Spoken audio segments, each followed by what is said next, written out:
Deserted and abandoned farms hide more than just silence. Real-life stories of supernatural encounters and unexplained events emerge from the shadows. Are you ready to discover what truly haunts these forgotten places? Don't forget to hit the like button and subscribe for more content. Let's move on to the first story.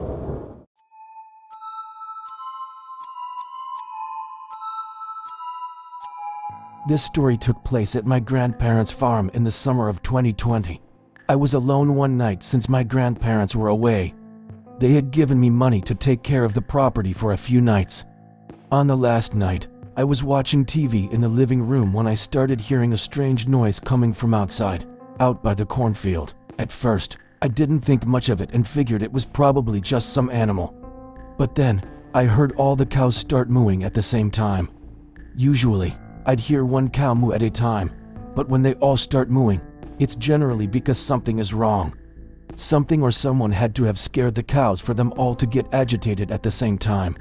I was the only person on the farm, so obviously, it was my responsibility to check what was going on. I went to the closet to grab a jacket and head out, but just as I was about to leave, I heard a high-pitched scream from one of the cows, which sounded more like a scream of pain. I stood still for a while, trembling in my boots. I thought something very wrong must be happening to the cows. So, I ran upstairs to my grandpa's room. He always kept some guns under the bed. I loaded his hunting rifle and went outside. The cows still hadn't stopped mooing, so I entered the barn to check. There was nothing out of the ordinary. All the cows were there.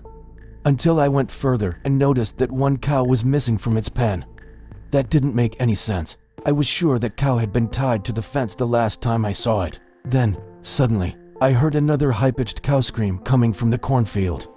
I ran out of the barn, but as I walked toward the cornfield, I swear I could hear what sounded like people talking.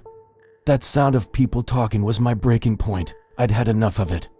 I fired 2 shots into the air. Everything went silent. The cows went quiet, and I didn't hear anything else in the cornfield until I started hearing some footsteps in the cornfield. I didn't know if I had the courage to enter the cornfield, but I felt obligated to investigate. That's exactly what farmers do, and I couldn't just hide. I entered the cornfield and started hearing what seemed like several footsteps from multiple people around me. I was getting more and more scared as I continued deeper into the field. Then, I just froze. In one of the corn rows, I saw a person dressed entirely in black a few meters away from me. With my heart nearly pounding out of my chest, I raised my gun and ordered them to get out of my field. I wasn't bluffing. I was really ready to shoot. But the person didn't move. I fired another shot into the air to try to scare them off, but still, they didn't budge an inch. Suddenly, the person in black started walking towards me. They had their arms slightly outstretched, as if signaling me to lower the gun. I aimed my gun again, shouting for them to leave. It was at that moment that I horrifyingly realized I was completely surrounded by several people dressed in black, about 6 or 7 people. And those were just the ones I could see. Who knows if there were more? As the man in black approached, I noticed one thing. All those people were wearing creepy masks. The man stopped approaching when I started backing away. They all went silent for a moment. I can't put into words the sheer terror I was feeling at that moment. I thought I was about to be kidnapped and maybe even killed. That's when they all started chanting something. I couldn't understand it because it seemed like a different language, but that chant almost sounded like a song. I started wondering if they were about to perform some sort of sick ritual on me. I took a deep breath and calmed my thoughts for a second, and then I seized the opportunity to run as fast as I could. Darting through the cornfield, I ran a long way, and when I was out of breath, I stopped and fired about 6 shots in their direction. Right after the shots, I heard a lot of footsteps and noises in the field. It sounded like they were running in the opposite direction. Apparently, I had finally managed to scare off those maniacs. I ran back towards the farmhouse, but suddenly, I had to stop. I saw something on the ground that scared me so much I was forced to stop. Something that still traumatizes me to this day. There was a cow's head in the middle of a circle of candles. I almost vomited right then, and as soon as I reached the house, I actually did. I grabbed the house phone and called the police. I told everything to the dispatcher as best as I could, and then they said an officer was on the way. After hanging up with the police, I called my parents explained the situation, and begged them to come pick me up. My dad sounded concerned and said he'd be there in an hour. I sat in my grandpa's room, trembling and crying at the same time, waiting for what felt like an eternity until I finally heard the police car outside. I ran to the officer and had never felt so relieved in my life. He searched the barn and the cornfield and ended up finding the cow's head. He then called in a search team since it had become a crime scene. When my parents arrived, the officer and I talked to them about everything that had happened. Fortunately, my parents took me home. After all that, my grandparents took the situation very seriously and installed a high-tech security camera system all around the farm. I can't say exactly what was going on in that field that night or what kind of group that was, but they were clearly performing some kind of animal sacrifice ritual. I honestly think they didn't want anything to do with me. I was just the unlucky one who happened to be on the farm they chose to do that strange ritual.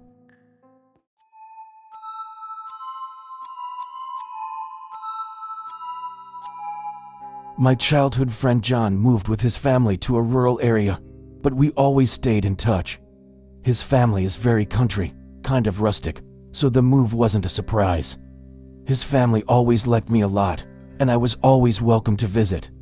John's family had a huge farm, and one weekend, when we were both 25 years old, I had just bought a new truck.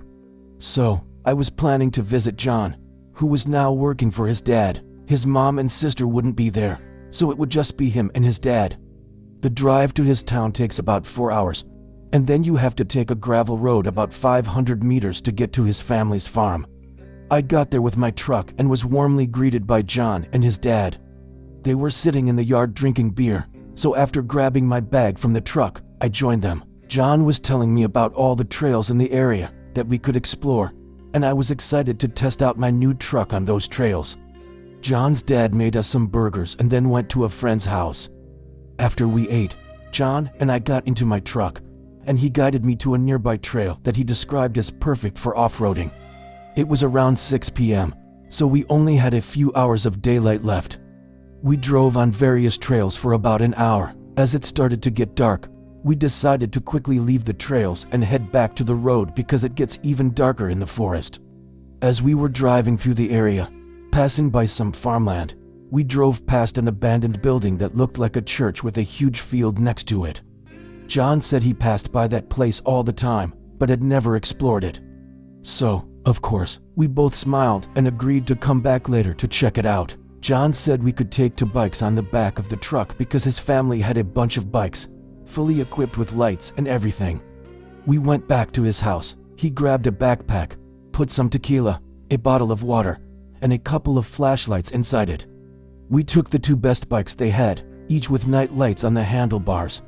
He said the bike ride would take about 20 minutes. We were both physically fit guys and had been exercising regularly since high school, so I didn't mind a long bike ride. When we got to the abandoned building, it was already quite dark, which is exactly why we had brought the flashlights. The grass was also very tall around that area. We checked to see if any cars were passing before entering the property, just to be safe, and then we hid our bikes in the field so they wouldn't be seen. At that time, there was still enough light for us to walk without turning on the flashlights. We really didn't want to draw too much attention. Our idea was to take some cool photos inside the church for our Instagram. If we could get inside, that building was definitely an old church, and the shape of the windows confirmed it. We went to one of the windows to peek inside, and it was too dark to see anything. I told John to grab a flashlight, and it lit up the inside of the church well, allowing us to see what was in there. Then, suddenly, almost at the same time, we both noticed something strange on the church pews. It was something that looked like a person's head, bent down and sitting between the pews, with its back to us. John said it looked like a mannequin, especially because the head was completely still. We ended up making a bet. John bet it was a mannequin, and I bet it was some homeless drunk. After making the bet and laughing quietly, we went to the front door of the church and saw that it was boarded up with wooden planks. John shook the door just to see if it would budge a little, but it wouldn't. It was very well boarded up. He said that proved he had won the bet because there was no way a person could have gotten in there. I told him not to jump to conclusions, and then I said I wanted to check the other windows to get a closer look. We walked to the other side of the church and looked for the window that would give us the best angle to see inside. However, as soon as we looked through the glass, whatever was inside had disappeared. I told John he owed me money because, after all, I was right. As freaked out as I was by that, he gave me a worried look and asked where I thought that person had gone. I wanted to know too, so I pointed the light in all directions, and after a few seconds, we both spotted it at the same time and jumped. A man was standing on the left side of the window inside the church, and he was staring directly at us. He was a strange-looking man, with wide, crazy eyes, but he didn't look homeless to me. We both screamed at the same time and ran back to the field. We dragged the bikes we had hidden in the foliage, but we were so terrified that we didn't get far. By that time, the night was so dark that we didn't want to turn on the flashlights and reveal our location. Then we heard a loud bang coming from the church, which sounded like a door being slammed shut. As I was frantically trying to find the bikes, John nudged me and told me to be quiet. Then he said he heard a noise in the field, like someone was walking near us. Then, suddenly, all the noises stopped, and everything went completely silent. I couldn't even hear a breeze, and all the plants were completely still. We stood there, crouched, with our hearts pounding, afraid to make any movement. We stayed in that position for a few minutes until John whispered to me, asking if I had any idea which direction we had left the bikes. It was at that moment that we heard a loud noise in the field, just a few meters from us, as if someone was clearly running toward us. I shouted, "Run," and we both started running straight through the field. Several leaves began hitting my face. Eventually, after running non-stop for almost a minute, we finally reached an open area, feeling somewhat relieved to have gotten out of that field. We searched for the road and ran toward it. Apparently, the man had stopped chasing us. John immediately called his dad, who came to pick us up. He wasn't the type of dad who got mad about everything, but he was pretty upset about the bikes. However, he said we made the right choice by abandoning the bikes to run away. The next day, he took us back to that church, bringing his gun along. We searched the field until we found the bikes, then tossed them into John's dad's truck. We were about to leave when we all looked back at the church and clearly saw someone in one of the windows. That person had to be the same man who chased us through the field the night before. When he realized we were looking at the church, he moved away from the window in a very quick and strange manner. John's dad saw that too and said it was really unsettling. Then, he said we should leave because he was getting goosebumps. John's dad getting goosebumps was proof that the man in the church was really weird, because I had never seen John's dad get spooked by anything until that day. Right after that, we went to a steakhouse, had a few drinks, and then John's dad called the local authorities to let them know someone was occupying that abandoned church. We all agreed that notifying the town about that intruder was the least we could do. I enjoyed the rest of my stay without any problems, and a few days later, I said goodbye to everyone and left. After I left, I kept wondering if that strange man was still hiding in that church and wondering who he was or what he was doing there. But I guess I'll never have the answers to those questions.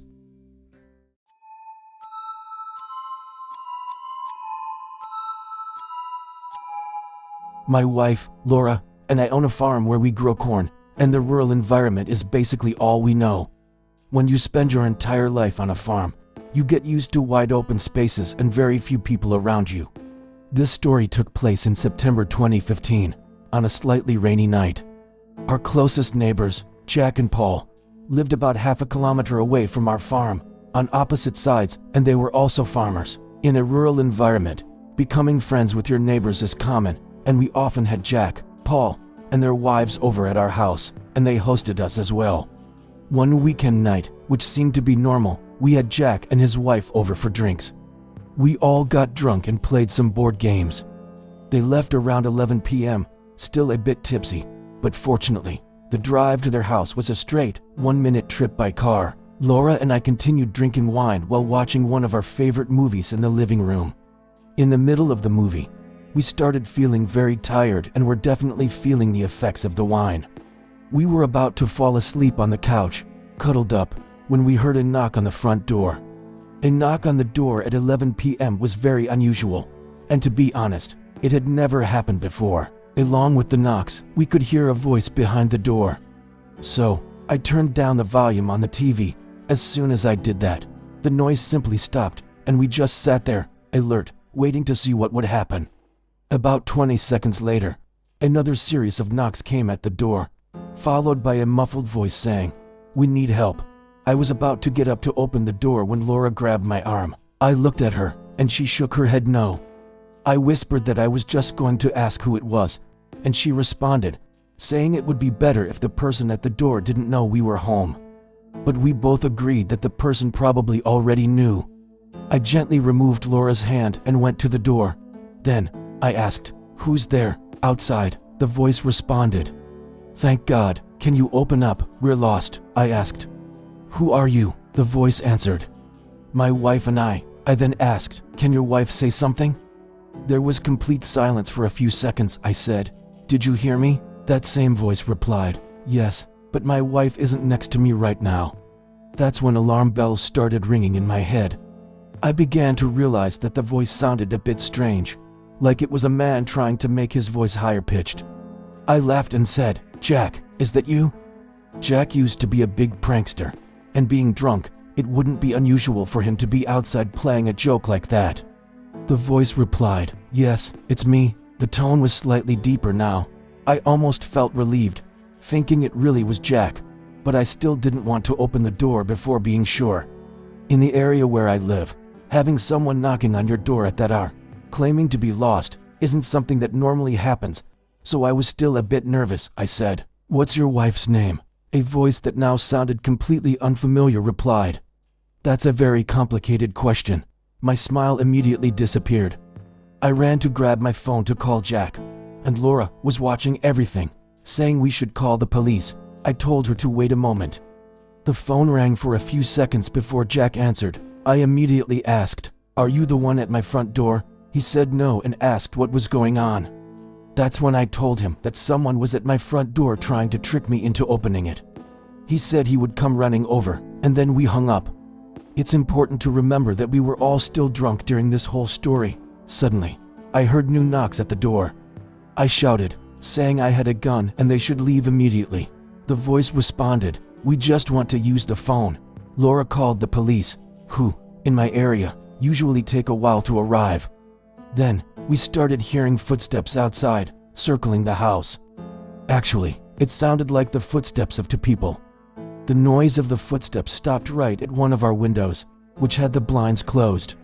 Then, we saw the person outside trying to open the window. This made Laura, who was still on the phone with the police, scream loudly. I screamed along with her, telling those people that I would shoot if they didn't leave immediately. It took me a long time to finally run to my room and grab my shotgun. I took so long that, literally seconds after I got my gun, I heard more knocks on the door, but this time it was really Jack, and he was shouting for us to open the door. I let him in, and he had also brought his shotgun. Surprisingly, he said he didn't see anything or anyone outside when he arrived. He stayed with us until, finally, a police officer arrived.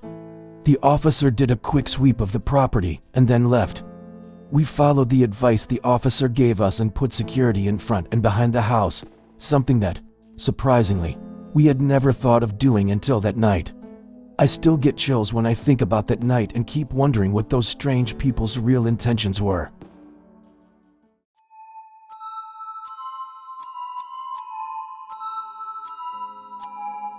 When I was a child, my family had a 3-bedroom house in a farming area, and we used to spend our vacations there. The house wasn't luxurious, but it was a part of our childhood, and I still feel nostalgic thinking about it. I have 3 siblings, and when this story happened, my siblings and I were 14, 12, 10, and 8 years old, with me being the second oldest. Whenever we hit the road for vacation, as soon as we started seeing various farms through the car windows, we knew we were almost there. Our vacation house was somewhat primitive, but at least it had electricity. The TV in the house was quite old, but good enough for us to play our PlayStation. We had visited that area so many times that we knew all our favorite spots. There was a large playground near a school where we always played hide and seek while our parents stayed at the house reading magazines. There was also a supermarket we loved to explore, and we used to wander through the woods around the house. On that year's trip, for the first time, our parents let our youngest brother come with us to explore. One afternoon, my siblings and I went out to explore and began walking together along the street where our house was. Our house was on a very long street that ended in a dead end, and there were other houses and farms on that street. So, the only traffic on the street was from the people living there. On that same street, there was a very strange farmhouse where we had never seen any cars. It was situated on top of a small hill overlooking the street and had some crops, indicating that people lived there. We had been observing that property for several years, and it was very strange that we had never seen anyone there, no people or cars. As we stopped to examine the woods around that house, the barn that was there, and the cornfield, we realized that the strange property was the perfect place to play hide and seek. It was still broad daylight when we decided that our oldest brother would be the first to start seeking, and then we would follow in order from oldest to youngest. Our oldest brother took on the responsibility while the rest of us went to hide. I ran to hide in the middle of the crops. I heard my oldest brother shout, "Ready or not, here I come," and then I crouched down and stayed still in the cornfield, completely hidden. I waited until I started hearing the sound of someone moving through the crops and footsteps crunching on the dry leaves on the ground. I didn't know which of my siblings it was, but I didn't want to risk it, assuming it was my oldest brother trying to find me. I ran out of the crops and climbed the hill towards the barn. I expected my brother to come running after me, but he didn't, so I thought that person in the cornfield might be one of my younger siblings trying to hide. I heard a commotion and, turning around, I saw my oldest brother chasing my 10-year-old brother. They were running down the hill on the other side of the house, laughing and shouting. My oldest brother eventually caught the youngest, so he was out of the game. After watching my two brothers running to avoid being found, I hid behind the barn until I spotted my third brother leaning against the back wall of the house. He was laughing and looking directly at me. I put my finger to my lips, signaling him to be quiet. He mimicked the same gesture, and we both stayed there hidden, laughing at the situation. After knowing where my three brothers were, I then realized something very strange. If none of my siblings were in the cornfield, who was that person in the cornfield? It was at that moment that my oldest brother circled the house and appeared near the back wall, easily catching my brother who was hiding behind the house. Shortly after catching my brother, he saw me. That made me stop thinking about the cornfield, so I began running down the hill, gaining a good burst of speed. But my oldest brother gained the same momentum and, being bigger and faster, easily caught me. My oldest brother had won, so the four of us gathered at the base of the hill near the road, and I was supposed to be the next one to seek. Before starting, I asked my siblings if any of them had gone into the cornfield. When everyone said no, I was genuinely scared. I told them I had heard someone moving in the cornfield and suspected it might be the property owner, so it was probably best for us to leave. After I said that, we hurriedly left and returned to our house, where our parents were watching TV in the living room. That same night, as it got dark, we went to a local pizzeria that we liked a lot. As I remember, while we were eating the pizza, our dad mentioned that no one lived in that house where we had been playing. When we got back home and it was quite dark, we wanted to play flashlight tag. Our mom didn't want the youngest brother to go out in the dark, and I'm sure she only let us three go because my oldest brother was 14, and she thought he was old enough to keep an eye on us. So, the three of us went out and walked to that house to play flashlight tag, which is basically the same as hide and seek, but you lose if you are caught in someone's flashlight. As we arrived at the property again, it was almost completely dark. My siblings wanted me to seek this time, since my oldest brother had sought last time. So, I turned my back and counted to 100. Then, I shouted, "Ready or not, here I come." I kept my flashlight off as a strategy not to reveal my position, and could only see just enough to walk. I walked carefully to the house, which had no lights on, and then investigated the walls and the barn, but didn't find any of them. I looked at the trees and decided to turn on the flashlight to investigate, but I still didn't see them, so I turned the flashlight off again. I knew one of them was probably hiding in the cornfield. So, I went to the base of the hill, near the cornfield, and entered the field quietly. It was hard not to make noise because of the leaves on the ground, but I did my best. Besides trying not to make noise, I kept the flashlight off so it wouldn't be obvious that I was there. However, as I looked around more closely, I realized the place was quite eerie at night. As I sneaked through the field, I heard footsteps inside. I needed to be stealthy to catch whoever was there. I focused on where the footsteps were coming from, and when I heard the sound of footsteps very close to me, I turned on the flashlight and pointed it towards the noise. But all I saw was a person running away from the light. "Who are you?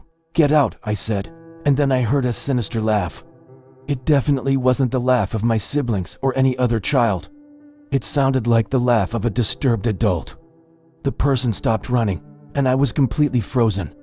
I could only move my arm to point the flashlight forward and try to see who was there. Pointing the flashlight forward, I saw the person turn towards me and then heard an adult male voice.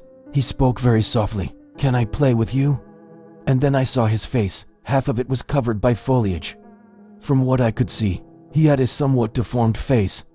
I couldn't really tell if it was a mask or something similar. After a few seconds of being completely paralyzed, I felt my heart pounding and finally managed to move. I ran out of the field and started shouting my siblings' names. I yelled loudly for them to run and said that the game was over. I heard my two brothers shouting from where they had hidden together and saw them coming down the hill with their flashlights on. I shouted for everyone to run. We ran non-stop until we reached our house, almost collapsing from breathlessness. I told them there was a strange and deformed man hiding in the cornfield and that I had probably heard the same man earlier. I still remember their expressions when I told them what had happened. When I told our parents, they seemed confused. My dad didn't seem to know how to react, and my mom made it clear that she didn't want us to go out at night anymore. To be honest, I didn't want to go out anymore either. I had a hard time sleeping that night, imagining that man might be out there, in the absolute darkness, near one of the windows, waiting for me. I realized I had scared everyone with the description I gave of the man I had seen in the field, but I had no reason to make it up, and my family knew that. Obviously, we never went back to that property. I've always thanked God that the strange house wasn't very close to ours. Fortunately, my family sold that property a few years after the incident. Thanks for watching until the end. If you enjoyed the content, don't forget to leave a like and subscribe so you don't miss any new and terrifying videos.